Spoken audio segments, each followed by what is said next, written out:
San Marino and the Italian Unification, the republic that sheltered a revolution, how a tiny nation defied empires and protected the dream of a united Italy. As 19th century Europe convulsed with revolutions, wars, and the rise of new nations, one of the world's smallest republics, San Marino, stood firm, quietly playing an outsized role in the unification of Italy. This landlocked mountaintop republic, no larger than a modern city district, became a beacon of refuge and republican ideals at a time when monarchies ruled most of the continent. In a century defined by sweeping geopolitical shifts, San Marino offered shelter to revolutionaries, preserved its sovereignty against great powers, and earned the admiration of the future Kingdom of Italy. This is the story of how a 61 square kilometer republic helped shape a nation far larger than itself. San Marino, before the Risorgimento, a republic surrounded by founded in 301 AD and governed by elected officials known as captains regent. San Marino had already survived over 1,500 years by the time the Italy's movement for national unification began in earnest. While much of the Italian peninsula was divided between the Austrian Empire,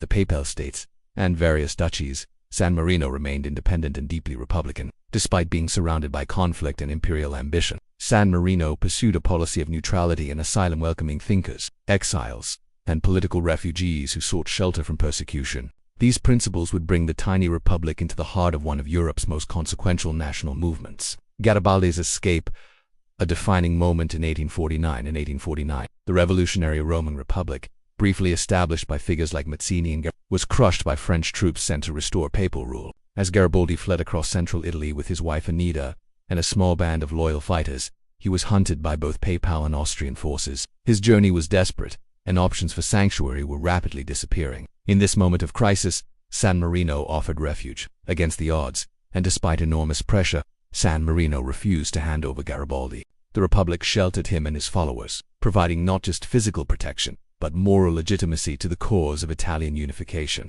This was not just a humanitarian gesture, it was a defiant political stand by a microstate surrounded by hostile powers. After the unification, recognition by the Kingdom of Italy, Italy's unification advanced rapidly in the 1850s and 1860s, driven by figures like King Victor Emmanuel II and Garibaldi himself. By 1861, Italy was officially a united kingdom except for a few territories like Venice and Rome, which would follow in the coming decade. Unlike most other small polities on the peninsula, San Marino was not annexed. Instead, King Victor Emmanuel II recognized its sovereignty, citing its aid to the unification cause and its long-standing friendship with the Italian people. This formal recognition marked a rare example in European history, a tiny republic that not only survived the national consolidation of its larger neighbor, but did so with honor and by contributing to the very process that could have swallowed it. A republic of principles in a century of empires, San Marino's assistance to the unification movement was not military, but ideological and humanitarian. At a time when most states guarded their borders and capitulated to stronger powers,